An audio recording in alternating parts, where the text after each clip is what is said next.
Hey, what's going on, guys? My name is Cal. Welcome back. So, I wanted to bring you guys just like an Atlas passive tree type of video. This is not really going to be about the best tree that you can possibly take, and this is not going to be telling you what I believe you honestly should do, because ultimately, we don't really know for sure, and I wanted to really think about the Atlas tree a lot before I even thought about putting a video together, kind of going over some of my thoughts and things that I actually plan on doing. Now, ultimately, what I will say is for anyone who's watching this video who might be unsure what they really want to do, I would say that you want to pick league mechanics that are going to keep you around the center, or at least involve you pathing around this area. I believe that it can be very costly if you commit to certain paths, like on the right side, for example, and then you decide you want to change it. The problem with this is that the respecking cost early league, at least I would say for the first couple of days, even the first week, could be very, very high. And you don't really want to waste a good amount of your currency having to respec something. And unfortunately, the way a game like this works, because it's based on currency generation and things of that nature, all it takes is someone on Reddit or someone posting a video, kind of like anyone that you might happen to be watching, and they suggest, hey, this is the strat, this is what's going to make you insane amounts of money. Now you're kind of screwed because you're essentially going to have to respec whatever choices you might have made. Now, ultimately, if you really enjoy certain aspects of content, you definitely want to try to focus on that if you're dead set on farming that, but you should do it with some caution. So, with that being said, I will kind of walk you guys through two trees that I have here that I'm basically not even really sure if they're going to be final like this. Now, this first tree here is essentially no league mechanics except ritual. There's nothing else that's really being taken here when it comes to league mechanics. All it is strictly bossing. Now, for a lot of people, you might be wondering, why do I have the Exarch, the Shaper, the Conquerors, and then the Eater of Worlds? I have all of them, and I have the Maven in the top over here. Why do I have them all? Basically, how I play this game, and that's ultimately what it comes down to, you want to make a tree that is the best for you, depending on the type of content that you do. Now, for me, I generally like to do bosses all the time. I don't actually really want to run a lot of maps.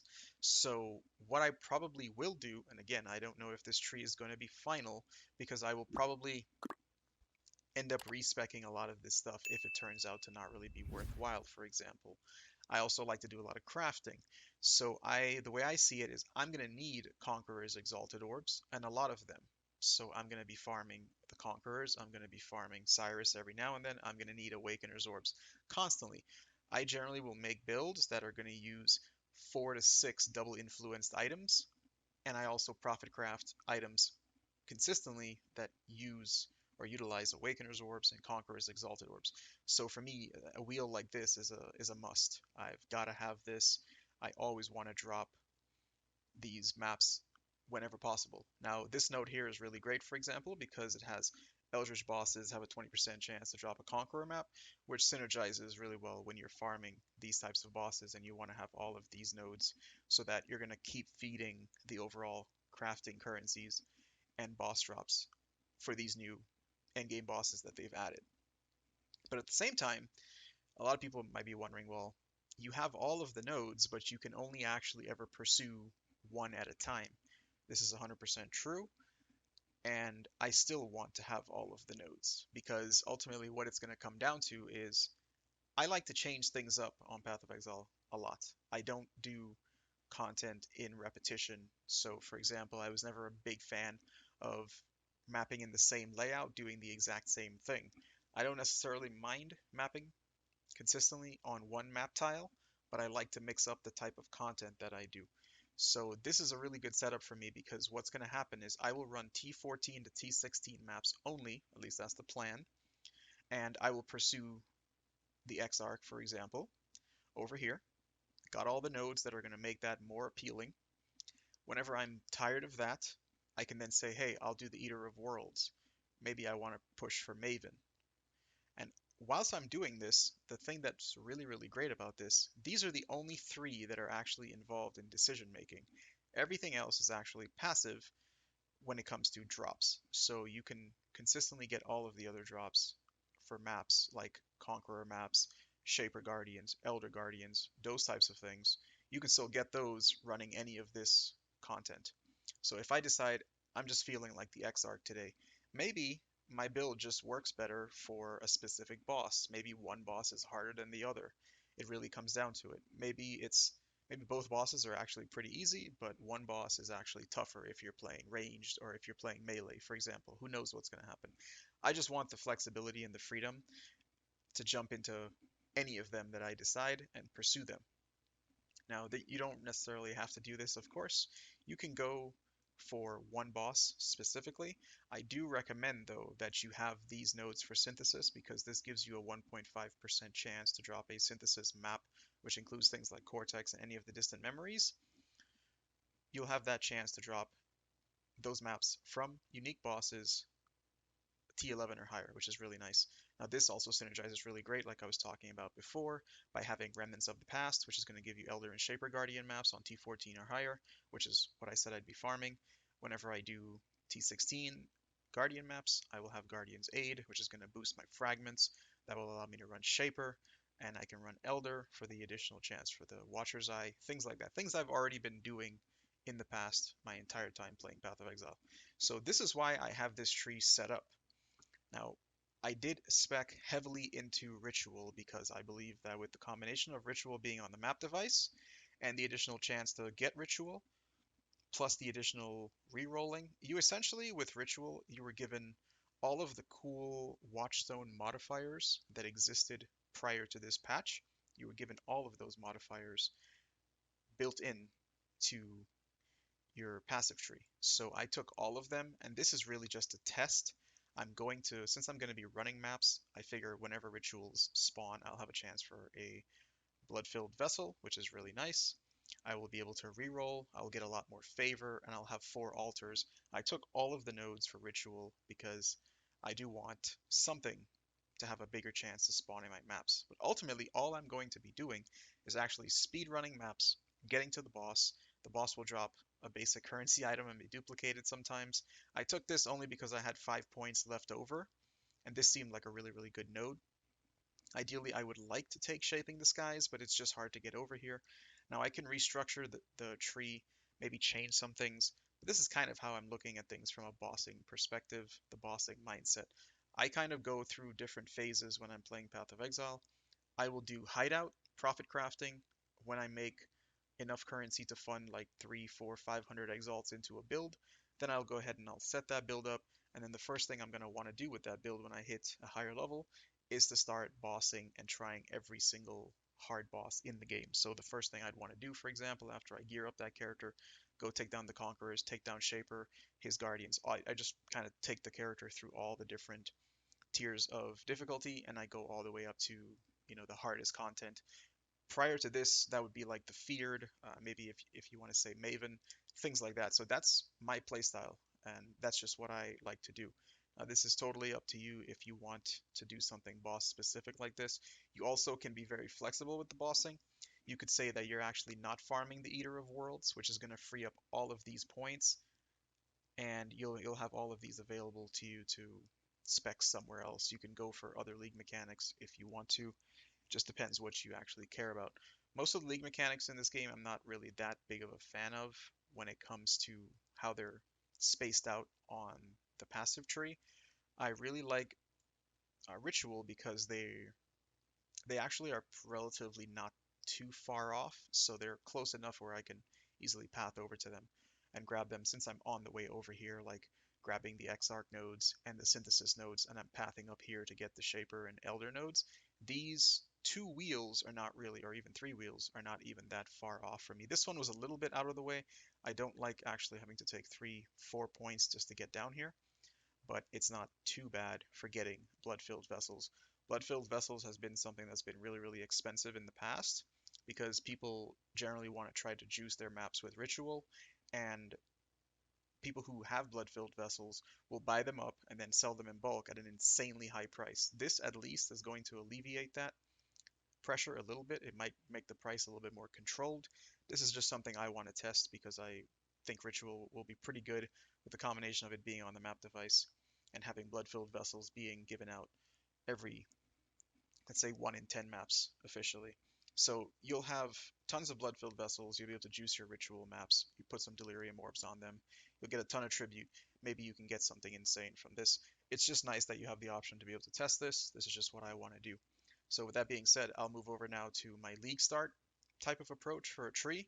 And again, this tree is only after I've completed 117 points on the Atlas, or actually even more than that. So some of these points won't even be here. The ritual points I'm basically going to take last. I did forget to mention that because this Atlas uses all 128 points, so I wouldn't actually be able to spec all of these until I did all of the bosses. So I would have to drop a couple ritual wheels, for example, in this one. I can drop these 4 points over here. I can drop this, that's 5. And then, because this is a dead node, I just took it because I had 1 point left. So I can drop these two, and then I can just drop one ritual wheel of my choice. It doesn't really matter which one. I probably will drop the sacrificial dew early on, since I'll be in lower tier maps at that point. It's probably what I'll do. I'll probably just get rid of things like that just to get down to that 117 mark, and that's the entire Atlas. And then as I do all of the endgame encounters, I'll then start putting points into the ritual stuff. Now, for the leveling tree, I believe you're going to see a lot of people running this same kind of variation for a tree. This tree is really, really good because this Atlas completion is relatively low.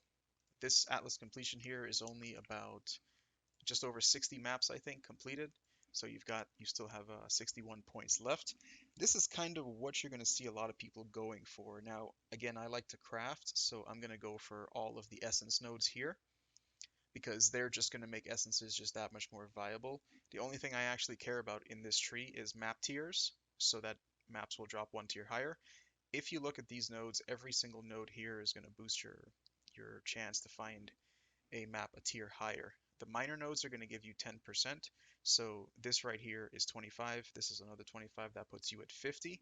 These minor nodes are 4, so you get 20% here, which takes you to 70, and then this is 85, and then this one is 100%. These nodes are mandatory early on, and I think you're going to see a lot of people taking this because what's very important to note is that the overall Atlas, that bonus that they used to have in the current state of Path of Exile, where you would get an awakening bonus and that would boost your map drops, or the tiers rather. You would always drop maps essentially 1 tier higher, and then you got over a 50% chance to drop them 2 tiers higher, I believe, if you maxed out everything on your Atlas.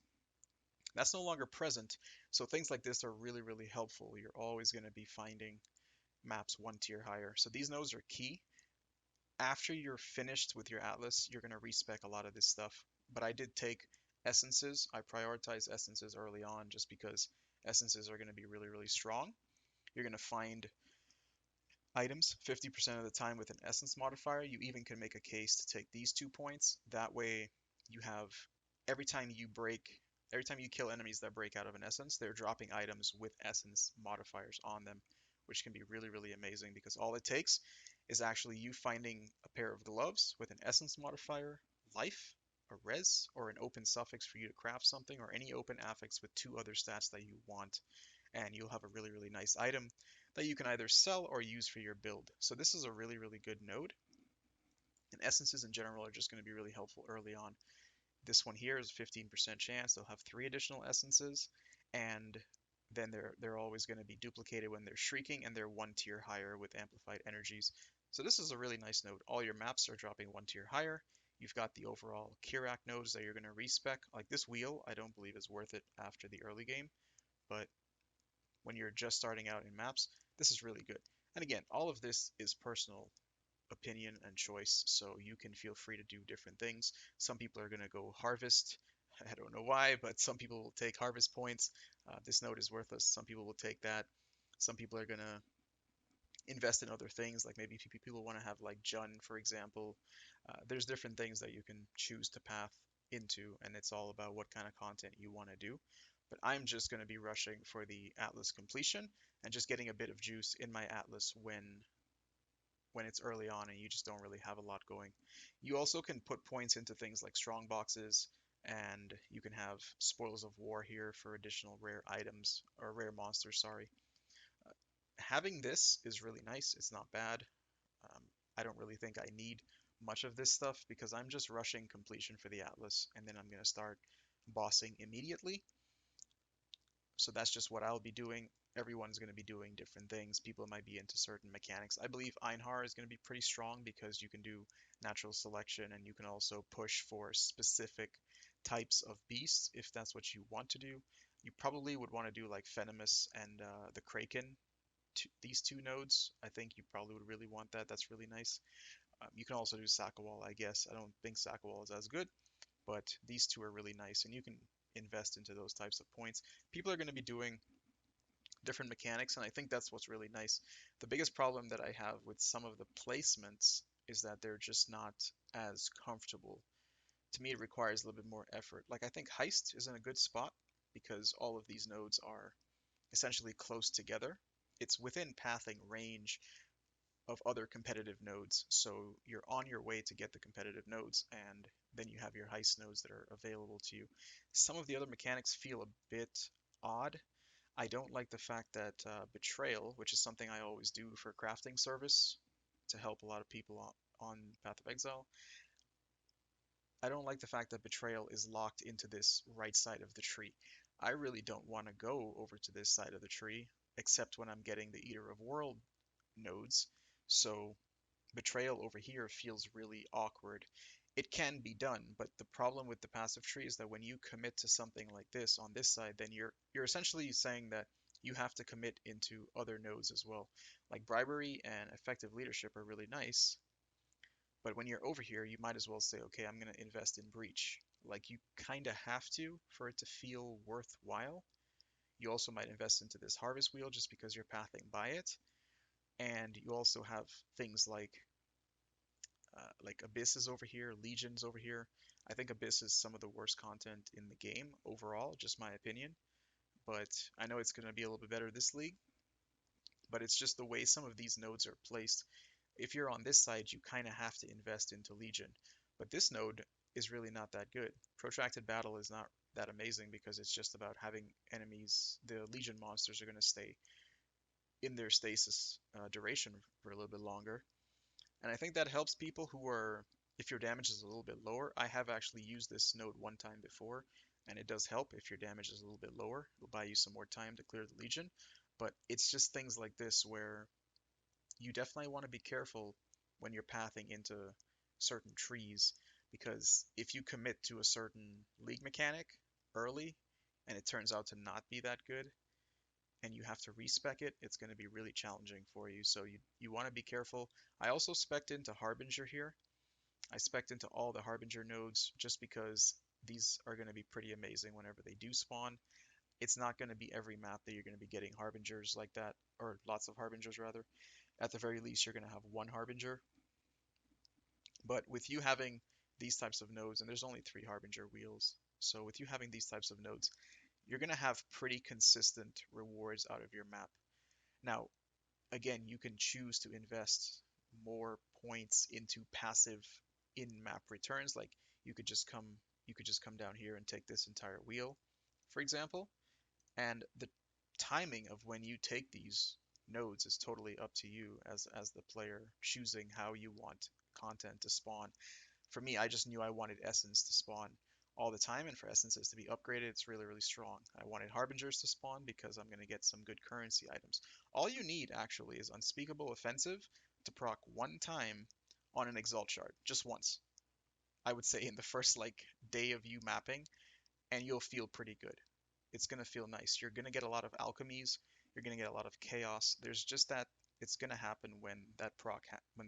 I don't know exactly. They haven't mentioned, at least from what I've seen, they haven't mentioned the exact cooldown or percentage rather on the chance for the shards to turn into actual currency items. But as long as it's there, you're going to have those moments when it happens. You're going to get ancient orbs every now and then, and it's just great. It's not going to be as insane as Harbinger was in Ritual League, for example, but it's going to be something that's passive that you're just gaining from mapping.